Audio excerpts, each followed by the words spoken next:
নমস্কার বন্ধুরা।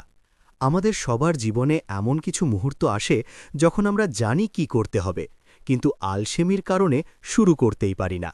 বিছানা থেকে উঠতে মন চায় না, কাজের কথা ভাবলেই ঘুম পায়, তাই না? আজকের ভিডিওতে আমি আপনাদের সাথে শেয়ার করব এমন ৫টি সহজ এবং কার্যকরী উপায় যা আপনার আলসেমিকে চিরতরে দূর করে দেবে এবং আপনাকে করে তুলবে আরও এনার্জেটিক। উপায় ১, ৫ মিনিটের নিয়ম। কোনো কাজ শুরু করতে মন না চাইলে নিজেকে বলুন, আমি শুধু ৫ মিনিটের জন্য এই কাজটি করব।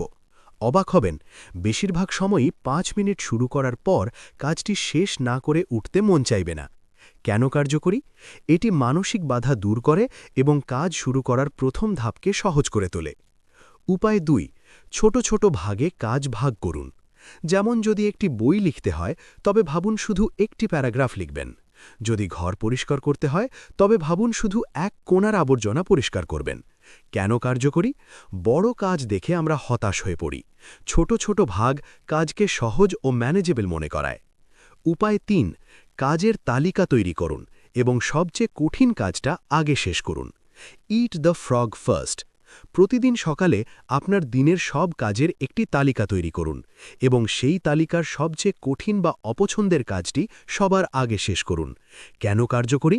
মার্ক টুয়েন বলেছিলেন, যদি আপনাকে একটি জ্যান্ত ব্যাঙ গিলতে হয়, তবে সেটা দিনের প্রথম কাজ হওয়া উচিত। কঠিন কাজটা সকালে শেষ হয়ে গেলে বাকি দিনটা আপনার হালকা লাগবে এবং আপনি আরও প্রোডাক্টিভ হবেন। উপায় ৪, কাজের পরিবেশ তৈরি করুন। কাজের জায়গাটি পরিষ্কার পরিচ্ছন্ন রাখুন।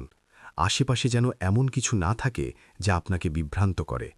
মোবাইল ফোন দূরে রাখুন, সোশ্যাল মিডিয়া নোটিফিকেশন বন্ধ রাখুন। কেন কার্যকরী?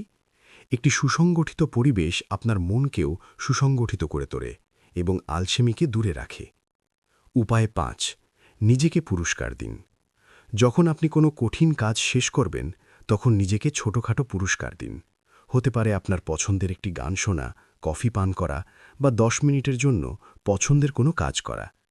কেন কার্যকরী? এটি আপনার মস্তিষ্ককে ইতিবাচক কাজের জন্য উৎসাহিত করে এবং আপনাকে বারবার আলসেমি ছেড়ে কাজ করতে অনুপ্রাণিত করবে। বন্ধুরা, আলসেমি আমাদের সবার শত্রু, কিন্তু ওপরের এই ৫টি সহজ উপায়ে যদি আপনি নিয়মিত মেনে চলেন, তবে আমি গ্যারান্টি দিচ্ছি আপনার জীবন থেকে আলসেমি অনেকটাই দূর হয়ে যাবে এবং আপনি নিজেকে আরও বেশি প্রোডাক্টিভ এবং আত্মবিশ্বাসী মনে করবেন। এই ৫টি উপায়ের মধ্যে কোনটি আপনার সবচেয়ে বেশি কাজে লেগেছে বা আপনি অন্য কোনো উপায় ব্যবহার করেন কিনা তার নিচে কমেন্ট করে অবশ্যই জানাবেন। ভিডিওটি ভালো লাগলে একটি লাইক দিন এবং এরকম আরও দারুণ টিপস পেতে আমাদের চ্যানেলটি সাবস্ক্রাইব করে পাশে থাকুন। দেখা হচ্ছে পরের ভিডিওতে। ধন্যবাদ।